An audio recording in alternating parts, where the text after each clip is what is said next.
살아가면서 실패를 경험합니다.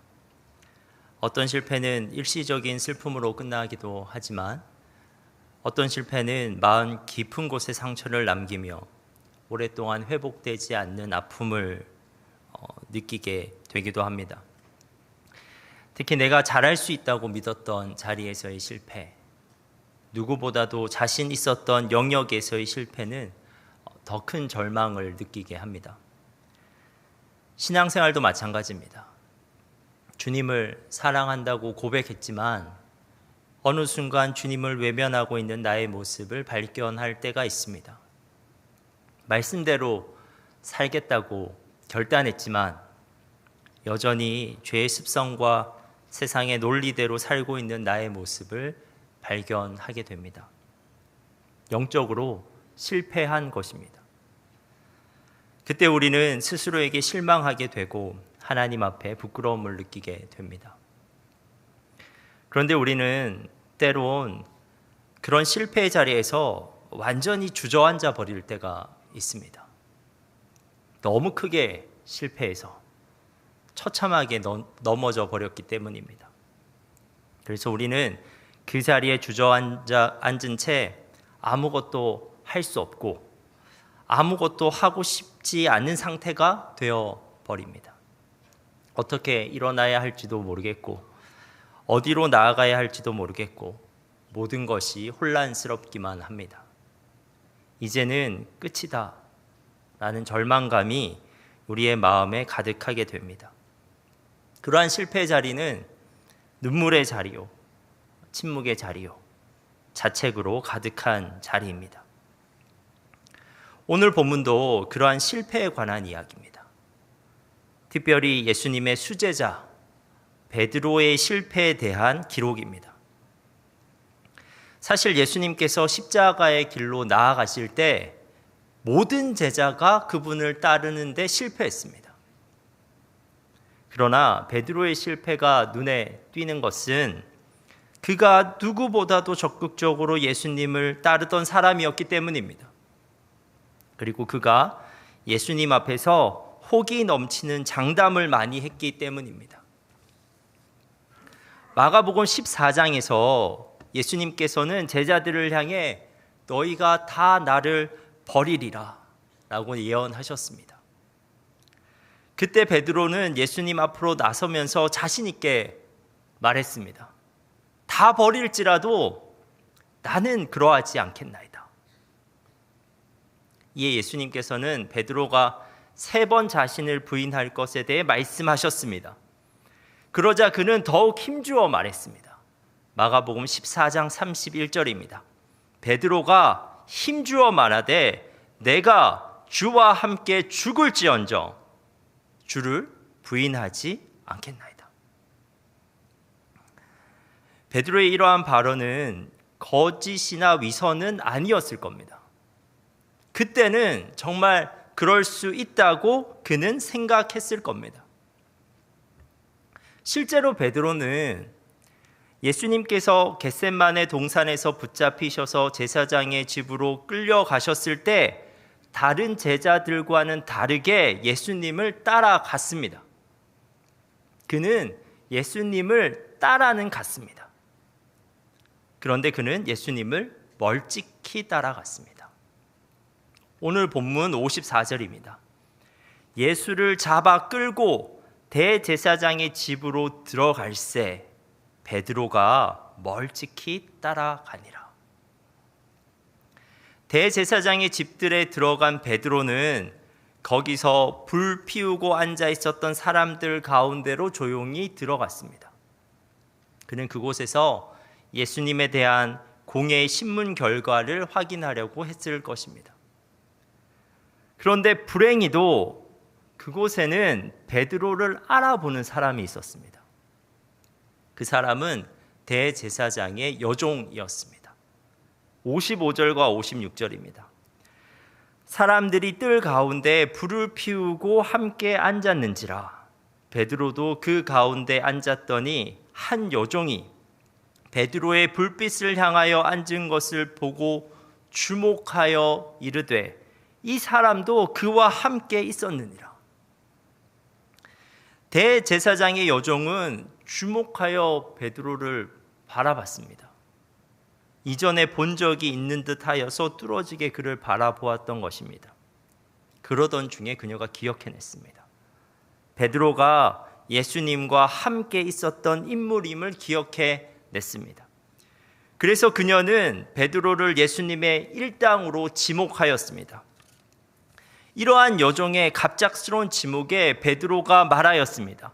이 여자여, 내가 그를 알지 못하니라. 자기 신분이 노출된 베드로는 당황해서 자신은 예수님을 알지 못한다고 얼떨결에 첫 번째 부인을 하였습니다. 하지만 불 곁에 있었던 사람들은 이미 베드로에 대해서 수군거리기 시작했습니다. 이에 한 남자도 바로 뒤이어서 베드로를 향해 너도 그 도당이라 라고 말하였습니다. 베드로는 다시 강하게 부인하였습니다. 이 사람아, 나는 아니로다. 하지만 1시간쯤 지나자 사람들은 서로 이야기한 끝에 이제는 확신하게 되었습니다. 또 다른 사람이 이제는 베드로의 출신까지 언급하며 그가 예수님과 함께 있었다고 강력히 주장하였습니다. 베드로는 더욱더 큰 소리로 그 사람이 하는 말을 부인하였습니다. 오늘 본문과 병행되는 마가복음에는 세 번째 부인에서 베드로가 저주와 맹세까지 동원하여 예수님을 모른다고 말한 사실을 기록하고 있습니다. 마가복음 14장 71절입니다. 그러나 베드로가 저주하여 맹세하되 나는 너희가 말하는 이 사람을 알지 못하노라 하니. 여기서 베드로가 저주한 대상이 언급되어 있지는 않지만 아마도 예수님을 향한 저주였을 가능성이 높습니다. 그는 몹시도 두려운 마음에 예수님을 저주해서라도 그가 예수님의 제자라는 주장을 강력하게 부인하려고 했을 것입니다.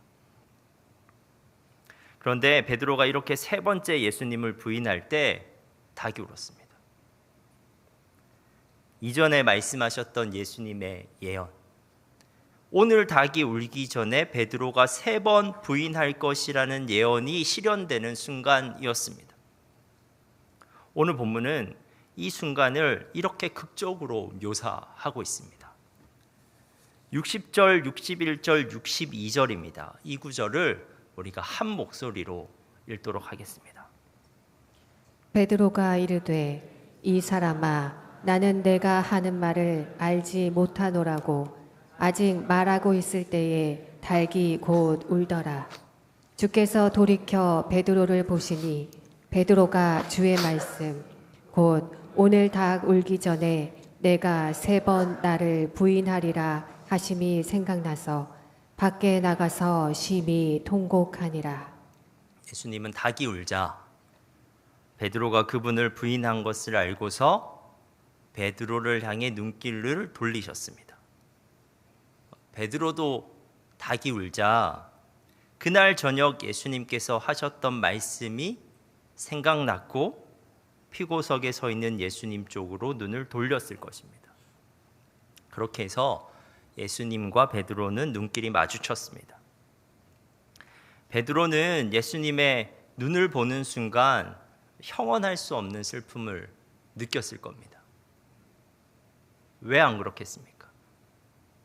그 순간 예수님에 대한 측은한 마음이 그리고 그러한 예수님을 부인한 죄송한 마음이 예수님을 바라보는 눈에서 눈물이 되어 터져 나왔을 겁니다. 그는 당장 밖으로 뛰어 나갔고 땅에 몸을 내던지다시피 주저앉아서 통곡했습니다. 펑펑 울었습니다. 근데 여러분, 왜 베드로는 예수님을 부인했겠습니까? 우리가 너무 잘 이해할 수 있는 마음 아닙니까? 두려워서 그랬습니다. 물리적인 폭력과 죽음에 대한 위협이 관념이 아니라 현실로 다가올 때 사람은 누구나 다 공포에 사로잡히게 됩니다.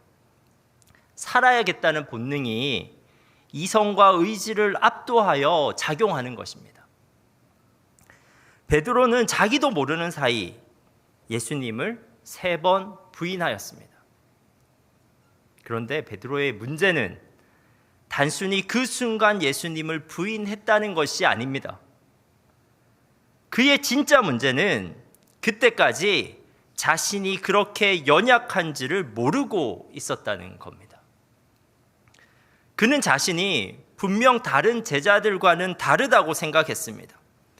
그래서 그는 자신만큼은 예수님을 절대 부인하지 않을 것이라고 확신하며 얼마나 큰 소리 쳤는지 모릅니다.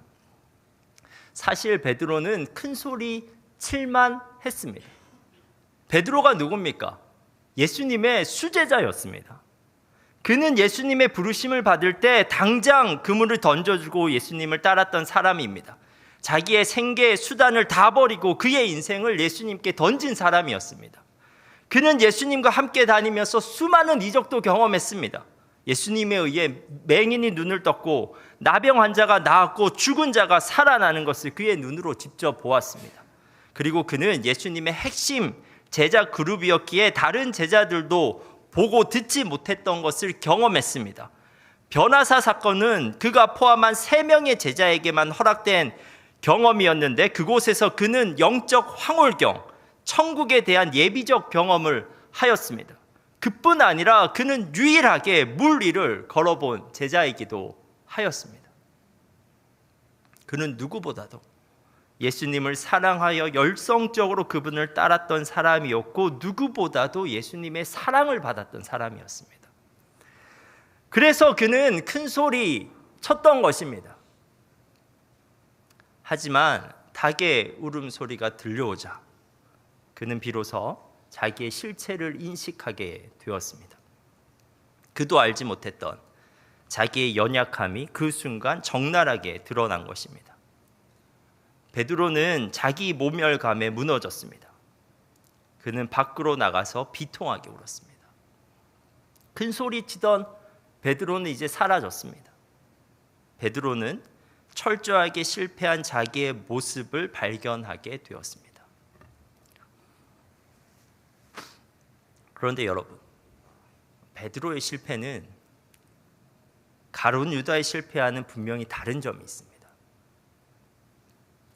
두 사람은 각각 절망한 대상이 다릅니다. 가룟 유다는 예수님에 대해 절망한 것입니다. 가룟 유다는 언젠가부터 자기 야망과 탐욕의 관점으로 예수님을 바라보았고 그는 예수님에게 극심한 실망감을 느끼게 되었습니다. 그래서 그분을 버린 겁니다. 그가 예수님을 배반할 때 예수님에 대한 어떠한 연민을 느끼지 않았습니다. 그러므로 그는 예수님을 대제사장들에게 넘기되 그때 돈을 받아서 챙기기까지 한 겁니다. 그에게는 예수님을 향한 인격적 사랑이 남아있지 않았습니다. 하지만 베드로는 여전히 예수님을 사랑하고 있습니다. 그래서 그는 대제사장의 집까지 그분을 따라간 겁니다. 그는 예수님을 사랑하지만 그분을 부인할 수밖에 없는 자신의 연약함이 지금 괴로운 겁니다. 그는 지금 예수님이 아니라 자기 자신에 대해서 절망하고 있습니다. 여러분, 이것은 너무나 중요한 차이점입니다. 예수님에게 절망한 사람은 희망이 없습니다. 하지만 자기 자신에게 절망한 사람은 희망이 있습니다. 왜냐하면 예수님께서 다시 그를 일으킬 수 있기 때문입니다. 베드로는 예수님과의 관계에서 완전히 실패한 것처럼 보입니다. 그는 예수님이 고난 받으실 때, 예수님이 가장 힘들어 하실 때 그분이 보는 앞에서 예수님을 저주하며 부인했습니다. 평소에 그가 큰 소리로 장담하였기 때문에 오히려 그 배신감은 더 클 수가 있습니다. 인간적으로 보면 베드로와 같은 사람을 굳이 다시 볼 이유는 없습니다. 사람이 얼마나 많은데 다른 사람을 만나서 새로운 관계를 시작하려고 하지 굳이 상처를 준 그 사람과의 관계를 회복할 필요가 없습니다. 베드로에게 무슨 기대를 더할 수 있겠습니까? 하지만 예수님께서는 그러한 베드로를 다시 찾아가십니다. 그런데 여러분, 이것이 성경 전체에서 반복되는 핵심 주제입니다. 그 핵심 주제는 은혜입니다. 우리는 은혜라는 단어를 사실 온전히 잘 이해하지 못합니다. 이것은 세상 속에서 경험하지 못하는 단어이기 때문입니다. 세상에는 은혜가 없습니다. 한 번 크게 실패하면, 한 번 크게 실수하면 대개 끝입니다. 그 실패와 실수를 용납해 주는 법이 잘 없습니다. 하지만 예수님은 우리가 그분을 버리지 않는 이상 그분은 우리를 버리지 않습니다. 우리가 실수와 실패로 망가질 대로 망가졌을 때도 우리가 손을 내밀면 그분은 다가와 우리의 손을 붙잡아 다시 일으켜 주십니다. 요한복음 21장을 보면 부활하신 예수님께서는 갈릴리 바다로 베드로를 찾아가셨습니다. 갈릴리 바다는 베드로가 처음 예수님을 만났던 곳입니다. 그곳에서 베드로는 그물을 버려두고 예수님을 따르기 시작했습니다. 하지만 예수님을 끝까지 따르지 못하고 실패한 후 베드로는 다시 그 바다로 돌아갔습니다. 그곳에서 생계를 위해서 다시 그물을 잡았습니다. 그런데 바로 그 바다로 예수님이 베드로를 찾아가신 겁니다. 그분은 바닷가에서 아침 식사를 차려놓고 베드로를 부르셨습니다. 요한복음 21장 9절입니다. 육지로 올라오니 숯불이 있는데 그 위에 생선이 놓였고 떡도 있더라. 그리고 12절입니다. 예수께서 이르시되 와서 조반을 먹으라 하시니 제자들이 주님이신 줄 아는 걸로 당신이 누구냐 감히 묻는 자가 없더라.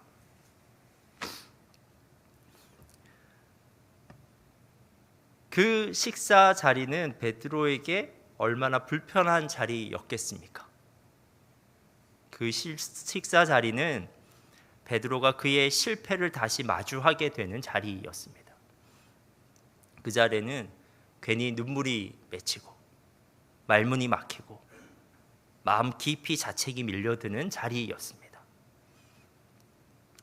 하지만 정작 부활한 예수님께서는 그 자리에서 베드로의 실패를 꾸짖지 않으셨습니다.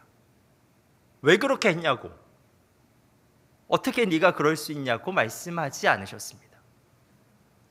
그리고 그에게 실패 재발 방지를 위해 다짐을 받지도 않으셨습니다. 다시는 그렇게 하지 말라고, 그때는 정말 끝이라고 말씀하지 않으셨습니다. 예수님께서는 단지 베드로에게 한 가지만 물어보셨습니다. 그 한 가지를 반복해서 질문하셨습니다. 그 질문은 네가 나를 사랑하느냐? 였습니다.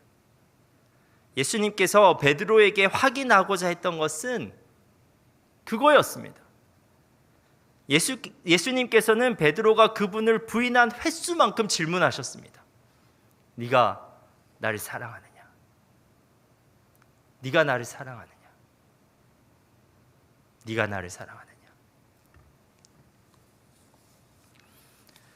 베드로는 예수님의 질문 앞에 이렇게 대답했습니다. 내가 주님을 사랑하는 줄을 주님께서 아시나이다. 베드로가 더 이상 자신 있게 말을 못합니다. 그의 말수는 이전보다 줄어들었고 그의 목소리도 이전보다 한층 낮아졌습니다.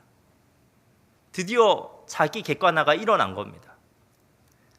그는 실패를 통해 더 이상 자신을 신뢰할 수 없음을 깨달았습니다. 앞으로도 실패하지 않으리라는 보장이 없다는 것도 알게 됐습니다. 하지만 베드로는 그러한 자기 절망의 자리에서 다시 일어설 수 있었습니다. 그의 실패에도 불구하고 그를 다시 찾아오시는 예수님을 그가 만났기 때문입니다. 그의 실패에도 불구하고 그를 다시 신뢰해 주시는 예수님을 만났기 때문입니다. 예수님의 인격적인 사랑과 신뢰는 그를 다시 일으키는 넉넉한 힘이 되었습니다. 여러분, 신앙이 성숙한 사람은 결코 자신의 대단한 신앙을 자랑하는 사람이 아닙니다. 그는 오히려 가장 연약한 신앙의 소유자일 확률이 굉장히 높습니다. 언제 넘어져도 이상하지 않는 사람입니다. 오히려 신앙이 진짜 성숙한 사람은 이미 자기 자신에게 완전히 절망한 적이 있는 사람입니다. 그리고 그 절망의 끝에서 주님을 한 번 의지해 본 적이 있는 사람입니다. 그래서 주님에게서 나에게는 없는 어떠한 희망을 발견한 사람입니다. 주님께 의지하여 주님께 희망을 본 사람은 더 이상 자기의 실패 앞에서는 그렇게 절망하지 않을 수 있습니다. 그는 그 실패 앞에서 끊임없이 일어설 수 있는 자가 되는 것입니다. 그리고 놀랍게도 주님께서는 이상하게 그 실패한 그 자리에서 진짜 주님의 일을 시작하시고는 합니다. 오히려 실패했다가 회복에 떼일 수 있습니다. 왜냐하면 실패는 우리의 자아를 교만으로부터 자유케 하기 때문입니다. 실패는 세상의 즐거움을 향한 우리의 계획을 깨트려 버리기 때문입니다. 실패는 주님을 의지하고 싶은 가난한 마음을 우리에게 진정으로 창조하기 때문입니다. 실패의 자리에서 주님께 절망해서 주님을 버리는 것이 아니라 오히려 자신에게 절망하여 그 자리에서 주님을 붙잡으면 어김없이 회복의 역사는 일어납니다. 그 자리에서 주님은 우리에게 그분의 사명을 진짜 맡겨주십니다. 예수님은 실패한 베드로에게 다시 사명을 맡겨주셨습니다. 내 양을 먹이라 라는 말씀은 실패의 자리에서 다시 일어나 주님의 일꾼으로 살아가라는 겁니다. 한때는 자신의 연약함을 알지 못한 채 무작정 앞서 가려고 했던 베드로였지만 이제는 자신의 한계를 깊이 깨달은 사람이 되었습니다. 그런데 그러한 사람만이 진심으로 주님의 양을 먹일 수 있습니다. 그러한 사람만이 진심으로 다른 사람의 연약함을 품을 수가 있습니다. 자기 실패의 아픔을 경험한 사람만이 타인의 실패를 보며 쉽게 정죄하지 않고 오히려 눈물로 감사 안을 수가 있습니다. 그리고 그러한 사람만이 진심으로 주님의 능력을 의지하여 사역할 수 있습니다.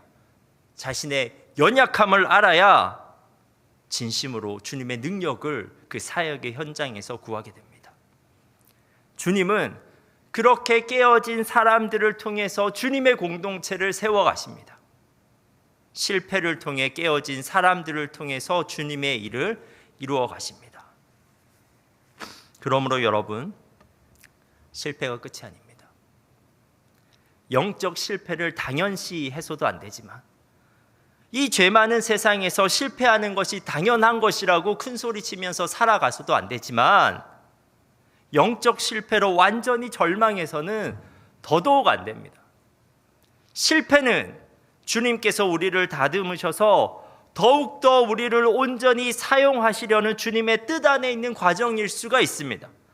그러므로 사랑하는 여러분, 이 시간 우리는 한 가지만 확인하면 됩니다. 여러분이 어떠한 실패의 자리에 있든지 상관없이 한 가지만 확인하면 됩니다. 여러분은 주님을 사랑하십니까? 그렇다면 주님은 여러분을 결코 포기하지 않으십니다. 주님은 우리가 연약하기 때문에 우리를 미워하시는 분이 아닙니다. 주님은 아십니다. 우리가 얼마나 연약한 존재인지를 이미 아십니다. 그것을 아시기 때문에 주님께서 그 연약함을 감당하고자 기꺼이 이 땅에 오신 겁니다. 그것을 아시기 때문에 그 연약함을 해결하고자 기꺼이 십자가에서 못 박혀 돌아가신 겁니다. 그 연약함을 아시기 때문에 그 연약함을 도와주시고자 성령으로 우리와 늘 함께 하시는 겁니다. 그러므로 우리는 그러한 주님 앞에서 언제나 다시 시작할 수 있습니다. 실패해도, 아무리 크게 실패해도 그 절망의 끝에서 주님을 신뢰하고 주님을 붙잡게 되면 우리의 실패는 결코 그냥 실패로 끝나지 않습니다. 실패의 자리는 우리를 일으키시는 주님으로 인해 다시 새롭게 시작하는 회복의 자리가 될 수 있습니다. 그 실패의 자리는 우리의 삶에서 주님의 뜻이 이루어지기 시작하는 사명의 자리가 될 수 있습니다. 사랑하는 주사랑교회 성도 여러분, 그러한 회복을 경험할 수 있는 여러분 되시길 바랍니다. 기도하겠습니다. 하나님, 우리가 우리를 믿지 않고 주님을 믿게 하옵소서. 실패할 때마다 쓸데없는 자존심을 버리고 주님 앞에 겸손히 엎드리게 하옵소서. 자존심으로 살지 말고 주님의 은혜로 살아가게 하옵소서. 그 은혜가 우리의 삶을 진정으로 회복시키는 능력임을 믿습니다. 항상 주님의 은혜 아래 거하게 하옵소서. 예수님의 이름으로 기도합니다.